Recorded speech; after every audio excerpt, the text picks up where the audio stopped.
موت آہستہ کریے بولی، اب چلو ساتھ اے میرے بھائی، اب چلو ساتھ اے میرے بھائی، حکم رب سے تمہیں لینے آئی، اب چلو ساتھ اے میرے بھائی، موت آہستہ کریے بولی، اب چلو ساتھ اے میرے بھائی، کیوں مجھے دیکھ کر ڈر ہو کے بے چین گھبرا گیا تو، کیوں مجھے دیکھ کر ڈر گیا تو، ہو کے بے چین گھبرا گیا تو، زندگی ختم ہو گئی تمہاری، اب چلو ساتھ اے میرے بھائی، موت آہستہ کریے بولی، اب چلو ساتھ اے میرے بھائی، ٹوٹ جائے گا ہر وما كان ربك ليهلك القرى بالظلم وأهلها مصلحون۔ صرف ہمارا ایک ہونا، نیک ہونا کافی نہیں، صالح ہونا کافی نہیں، بلکہ ہمیں یہ مہم چلانی ہوگی کہ اللہ تبارک و تعالیٰ نے جس نیکی اور پرہیزگاری کی ہم اور آپ کو توفیق دی، لوگوں کو بھی اس سے جوڑ دیں۔ صرف صالح بنے رہے یہ کافی نہیں، بلکہ مصلح کا کردار ادا کرنا، مبلغ کا کردار ادا کرنا ہم تمام کے لیے ضروری ہے۔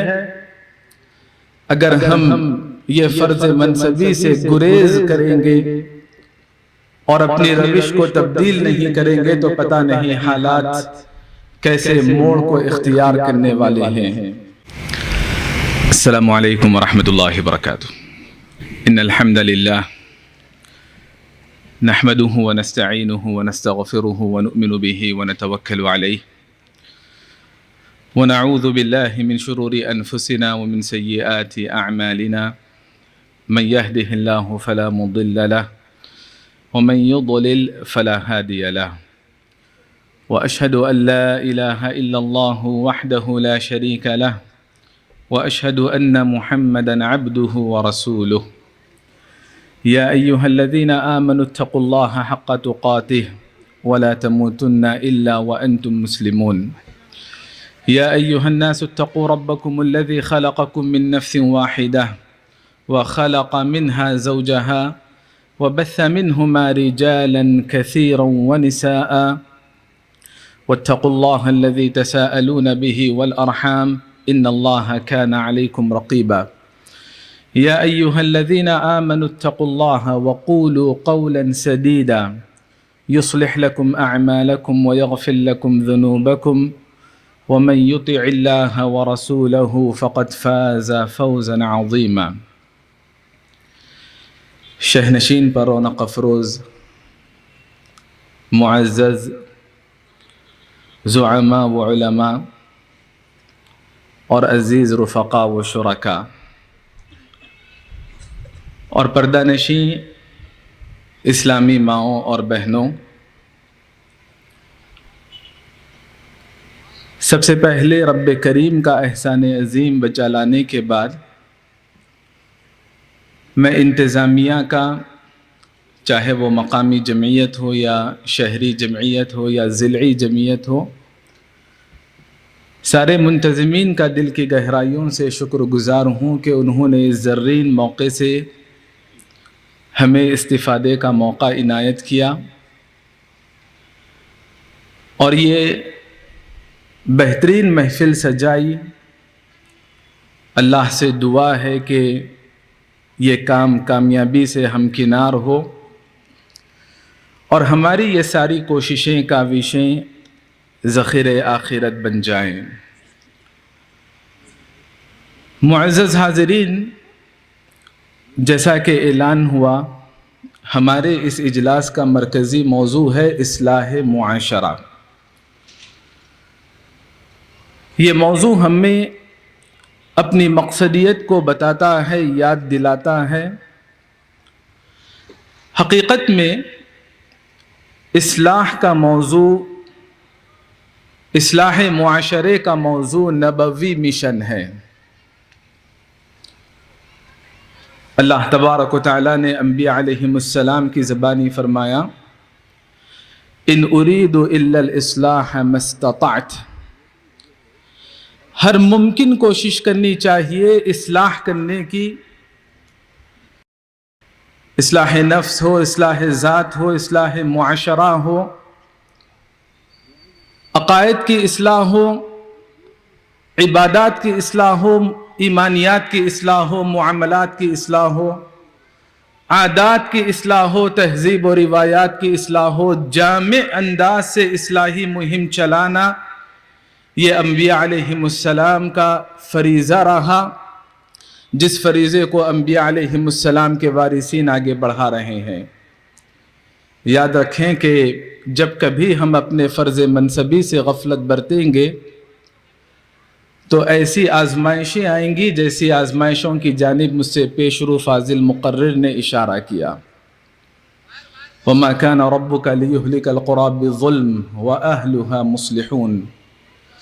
صرف ہمارا ایک ہونا، نیک ہونا کافی نہیں، صالح ہونا کافی نہیں، بلکہ ہمیں یہ مہم چلانی ہوگی کہ اللہ تبارک و تعالیٰ نے جس نیکی اور پرہیزگاری کی ہم اور آپ کو توفیق دی، لوگوں کو بھی اس سے جوڑ دیں۔ صرف صالح بنے رہے یہ کافی نہیں، بلکہ مصلح کا کردار ادا کرنا، مبلغ کا کردار ادا کرنا ہم تمام کے لیے ضروری ہے۔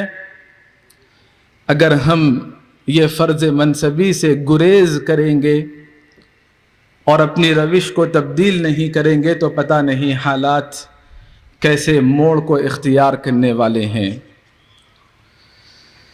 چونکہ خواتین ہمارے معاشرے کا ایک اہم ترین حصہ ہے، رکن رکین ہے، اور میں سمجھتا ہوں کہ اس موضوع کا خواتین میں شرکیہ، بدعیہ عقائد، ان کی اصلاح کیسے ممکن ہو سکے، اس موضوع کا کما حقہ حق ایک خاتون ہی ادا کر سکتی ہے، جو ان کے درمیان رہتی ہے، بستی ہے، ان کا مطالعہ کرتی ہے، ان کے ذہنوں کو پڑھتی ہے۔ لیکن چونکہ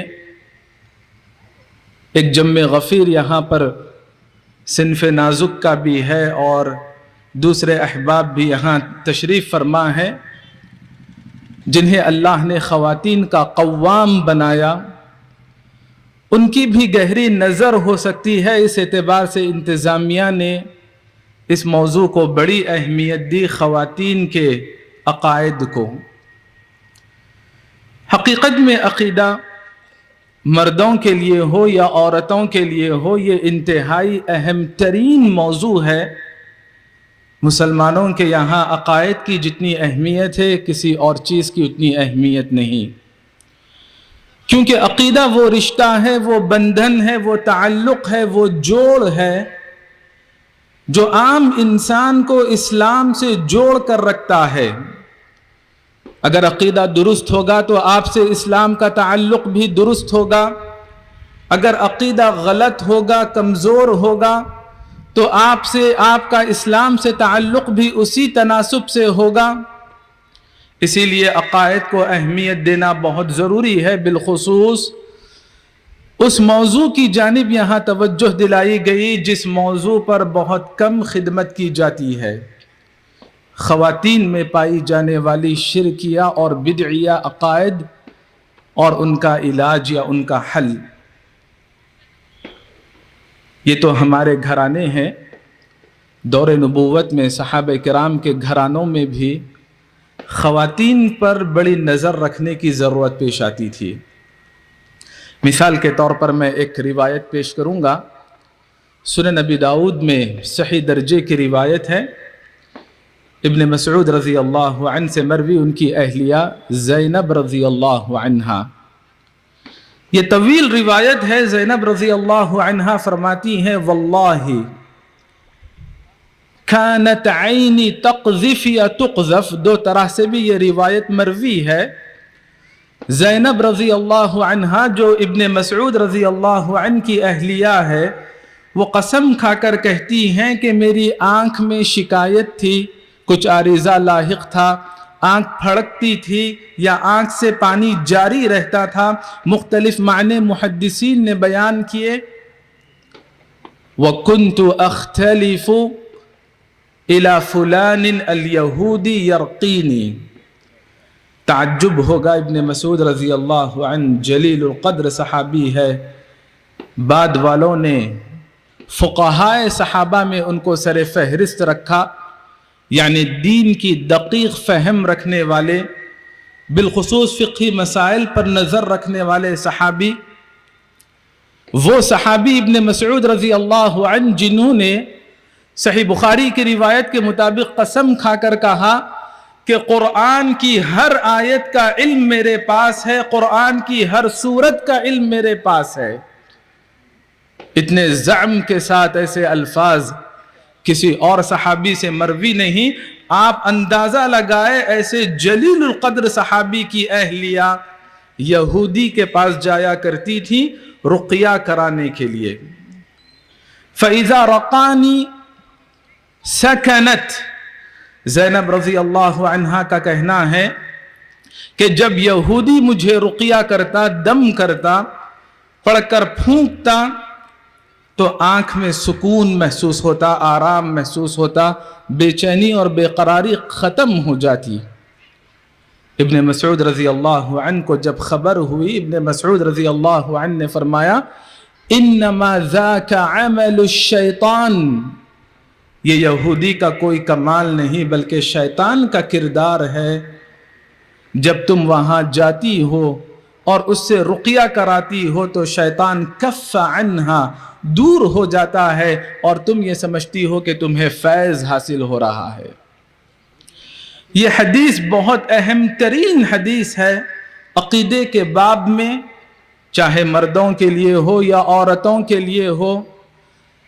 ان ضعیف الایمان افراد کے لیے اہم ترین حدیث ہے جو غلط عقائد کے افراد کے پاس جاتے ہیں، غیر شرعی طریقے سے علاج کرواتے ہیں، امیدیں وابستہ رکھتے ہیں، شرکیہ کام کرتے ہیں، کفریہ کام کرتے ہیں، اللہ کو ناراض کرنے والے کام کرتے ہیں، اور انہیں یوں لگتا ہے کہ ہمیں وہاں سے فیض حاصل ہو رہا ہے، ہمیں وہاں سے فائدہ حاصل ہو رہا ہے۔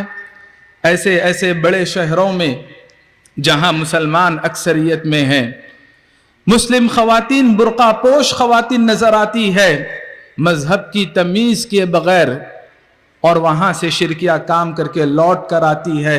انہیں جاننا چاہیے کہ وہاں سے فائدہ نہیں ہو رہا بلکہ عقیدے کا بگاڑ ہو رہا ہے۔ شیطان تمہیں شرکیہ کاموں میں مبتلا کرنے کے بعد تمہیں تکلیف دینا چھوڑ رہا ہے۔ ابن مسعود رضی اللہ عنہ نے صحیح ترتیب بتائی کہ تم مسنون دعاؤں کا اہتمام کرو اور اللہ تبارک و تعالی تمہیں شفا دے گا۔ یہ حدیث ہم تمام کے لیے لمحہ فکر ہے۔ صحابہ کے دور میں ابن مسعود رضی اللہ عنہ کے گھرانے میں خواتین پر نظر رکھنے کی جب ضرورت پیش آتی ہے تو ہمارے اور آپ کے گھرانوں کو کس قدر ضرورت ہوگی دینی اور ایمانی تربیت کی، اخروی تربیت کی۔ شرکیہ عقائد اور بدعیہ عقائد، خاص طور پر ہم توحید کو اہمیت دیتے ہیں، سنت کو اہمیت دیتے ہیں، منہج صحابہ کو، فہم سلف کو اہمیت دیتے ہیں، اور ہم بڑے فخر کے ساتھ کہتے ہیں یہ وہ امتیاز ہے جو ہمارے نصیب میں آیا، کسی اور تنظیم کو اس کی توفیق نہیں ہوئی، کسی اور تحریک کو اس کی توفیق نہیں ہوئی۔ یہ اللہ کا فضل ہے کہ ہمارے علماء نے جب سے قرآن و حدیث کے حوالے دینے لگے، لوگوں کو بھی عادت پڑ گئی جو قرآن و حدیث پر چلتے تو نہیں لیکن قرآن و حدیث کے حوالے تو دیتے ہیں، لیکن کہاں مار کھا جاتے ہیں جب منہج صحابہ کی بات آتی ہے، فہم سلف کی بات آتی ہے، وہاں پر بے توفیق ہو جاتے ہیں، پیچھے رہ جاتے ہیں۔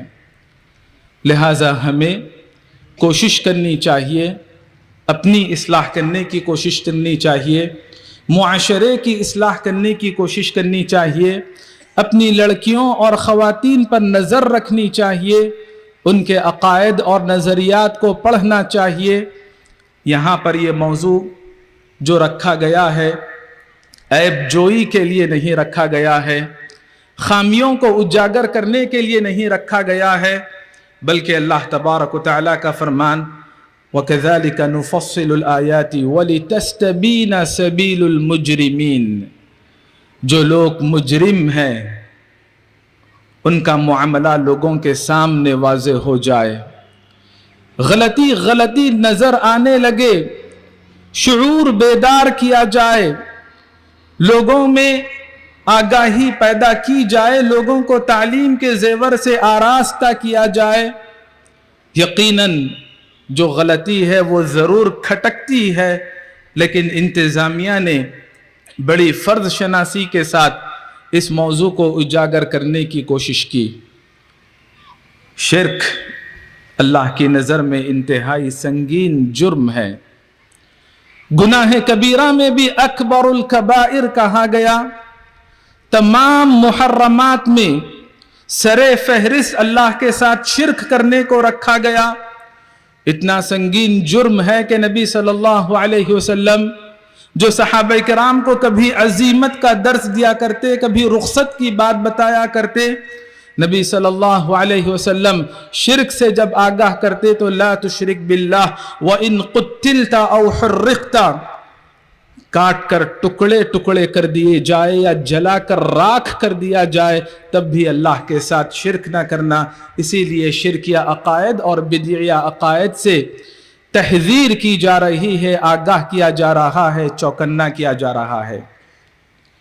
مجھے جو وقت دیا گیا اس میں ایک طویل فہرست نہیں رکھ سکتا ہوں۔ اگر کوئی اس موضوع کا تفصیل سے مطالعہ کرنا چاہے، اس موضوع کو کما حقہ انداز سے سمجھنا چاہے تو اس موضوع کی خدمت اس زمانے کے علماء نے، بالخصوص ڈاکٹر عبداللہ طیار اور ڈاکٹر عبداللہ جبرین حفظہم اللہ، یہ وقت کے کبار علماء ہیں، فقہاء ہیں، انہوں نے اس موضوع کی بڑی خدمت کی اور ایک طویل فہرست پیش کی، یعنی ان شرکیہ عقائد کی، ان شرعی خلاف ورزیوں کی جو مسلم خواتین کے درمیان پائی جاتی ہے۔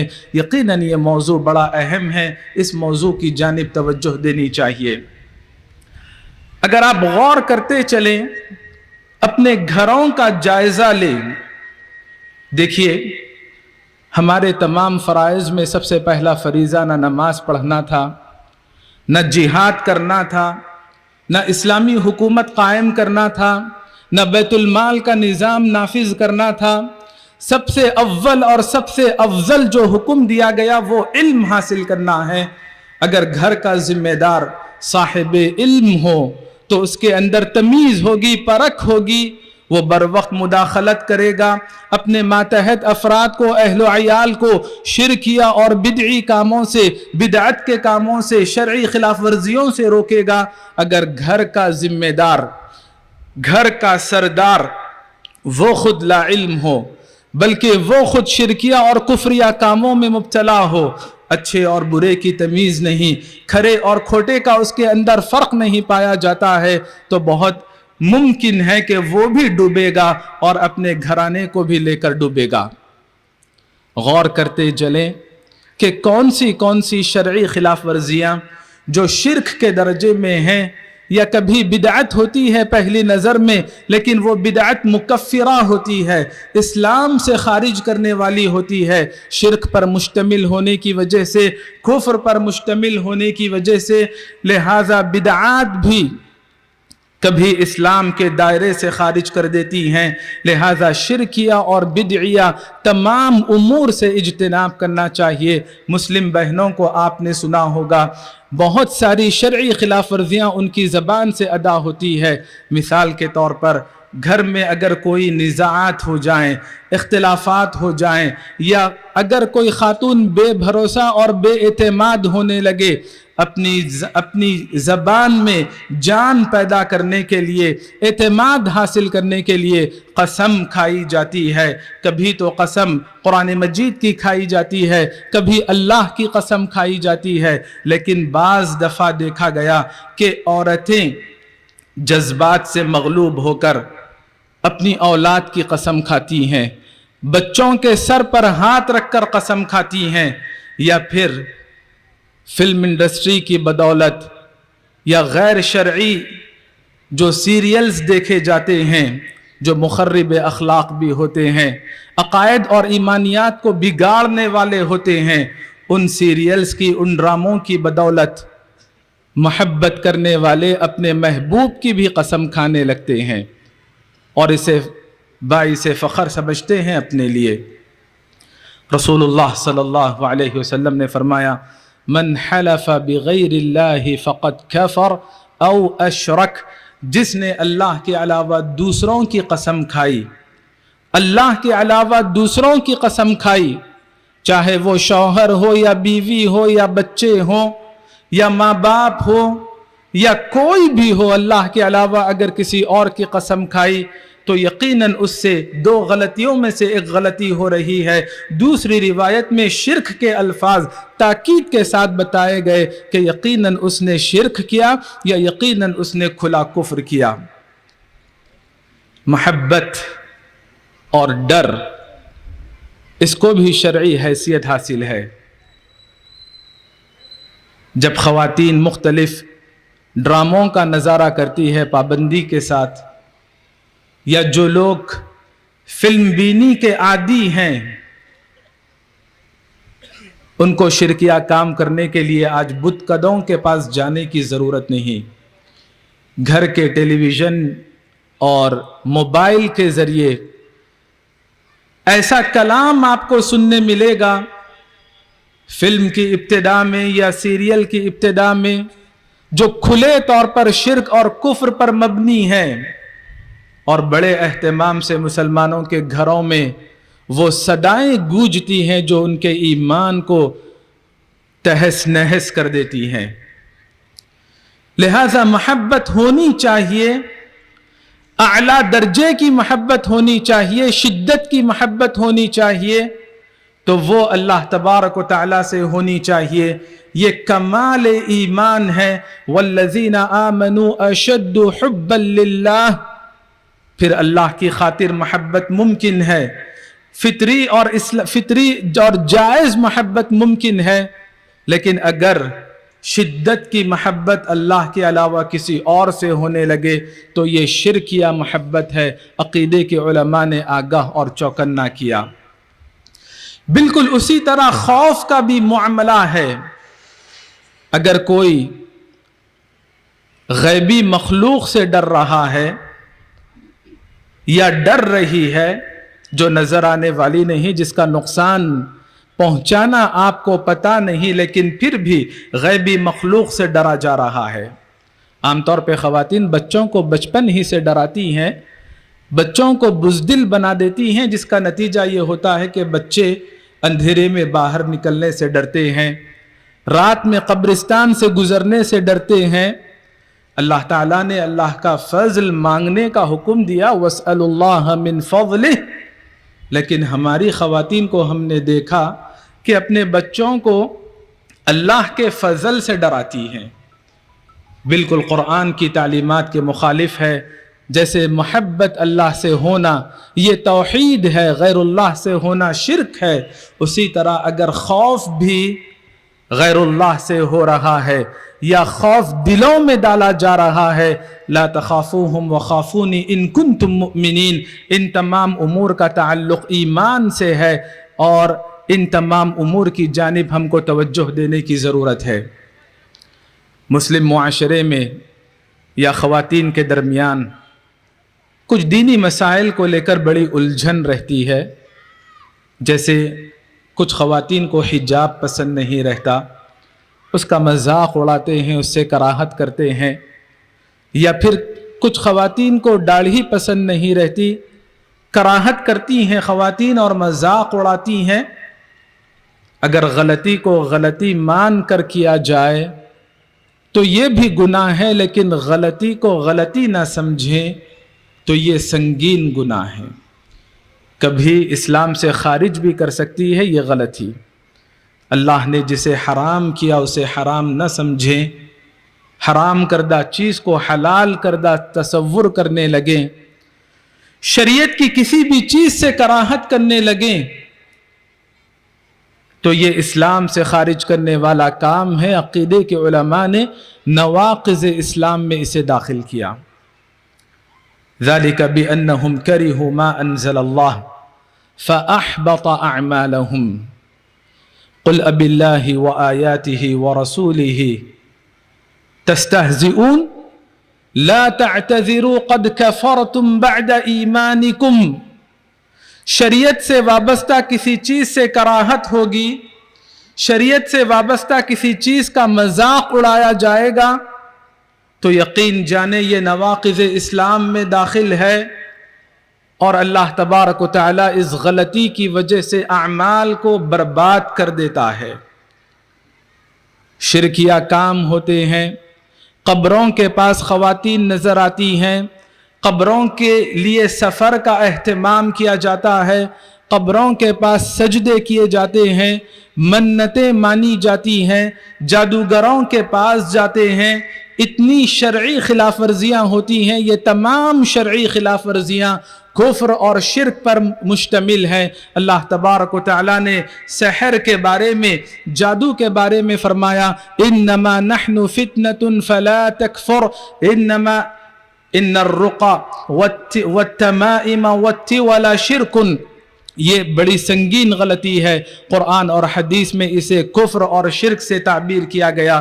بالخصوص موجودہ دور کا ایک فتنہ ہے رقیہ کی شکل میں جو رونما ہوا. عجیب ہے، رقیہ شرعیہ کا نام دیا جاتا ہے. اس کے لیے ہمارے علماء فارغ بھی ہو جاتے ہیں. پیشہ ور انداز سے سلف صالحین میں کسی ایک نے رقیہ نہیں کیا، کوئی جگہ مختص نہیں کی، کوئی دن مقرر نہیں کیا، کوئی وقت مقرر نہیں کیا، اور یہاں بیمار ہونے والی خواتین نظر آتی ہیں. یقین جانے وہ نفسیات کی مریض ہوتی ہیں، انہیں رقیہ کی ضرورت نہیں ہوتی، جنات کا اثر ان پر نہیں ہوتا. مردوں پر اتنا اثر کیوں نہیں ہوتا جتنی خواتین کو بیوقوف بنایا جاتا ہے؟ یہ کون سا شرعی رقیہ ہے؟ کس عالم نے اجتماعی طور پر رقیہ کرنے کی اجازت دی؟ کبار علماء نے تو فتوے صادر کیے کہ یہ بدعت ہے. ڈیجیٹل انداز سے رقیہ ہو رہا ہے، موبائل پر رقیہ ہو رہا ہے، مائک سے رقیہ ہو رہا ہے. اہل علم سے پوچھیں ان کی کتنی گنجائش ہے، کہاں تک گنجائش ہے. رقیہ پر عوام کا استحصال کیا جا رہا ہے، بڑی بھاری رقم کا مطالبہ کیا جا رہا ہے. شفا ہونے سے پہلے کوئی راقی اگر رقیہ پر اجرت لے رہا ہے، چاہے مرد سے لے یا عورت سے لے، علماء سے پوچھ لیں وہ حلال ہے یا حرام ہے. امام ابن تیمیہ رحمۃ اللہ علیہ نے فتویٰ دیا، شیخ ربیع المدخلی حفظہ اللہ نے فتویٰ دیا. جن احادیث سے بھی اجرت کی اجازت دی جاتی ہے وہ تمام شفا کے بعد ہے. اجرت لینا، معاوضہ لینا شرط ہے کہ مریض کو شفا ہو. اس کے بغیر وقت سے پہلے ایک پیکج بنا لینا، چیک لسٹ کی جاتی ہے اور اس کے بعد میں مریض پر رقیہ کا اہتمام کیا جاتا ہے. یہ کون سی شریعت ہے؟ یہ تو اسلام نہیں. یہ تمام امور ایسے ہیں، خواتین کو اس جانب توجہ دینی چاہیے، نوحہ کرنے سے بچنا چاہیے، تعویذوں سے اور شرکیہ کاموں سے بچنا چاہیے. اور بہت ساری شرعی خلاف ورزیاں ہیں، آپ ان کتابوں کا مطالعہ کریں، انشاءاللہ آپ کو آگاہی ہوگی. مجھے جو وقت دیا گیا وہ وقت ختم ہو چکا.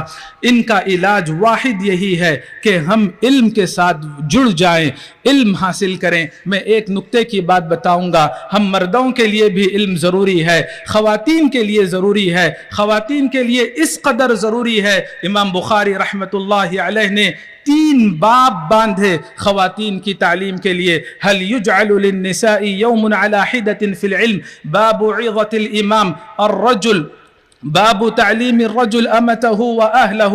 تین ابواب باندھے. شریعت نے بہت اہتمام کیا، مردوں کے لیے اس قدر اہتمام نہیں کیا گیا. اگر ہم چاہتے ہیں کہ ہمارے معاشرے سے شرک اور بدعات کا خاتمہ ہو، علم کو عام کرے، توحید و سنت کو عام کرے، منہج صحابہ کو عام کرے، تزکیہ اور تقوی اور طہارت ان جیسے اخلاقی موضوعات کی جانب بھی توجہ دے، یہ تمام ہماری امتیازی خصوصیات ہیں. اختتام پر میں انتظامیہ کا دل کی گہرائیوں سے اور ایک دفعہ شکر گزار ہوں کہ انہوں نے اس زرین موقع سے مجھے استفادے کا موقع دیا، اور اللہ تبارک و تعالیٰ سے دعا گو ہوں کہ اللہ تبارک و تعالیٰ ہماری ان ساری کوششوں کو بہترین ذخیرہ آخرت بنائے. واللہ تعالی اعلم، وصلی اللہ علی النبی وسلم، وجزاکم اللہ خیرا، والسلام علیکم ورحمۃ اللہ وبرکاتہ.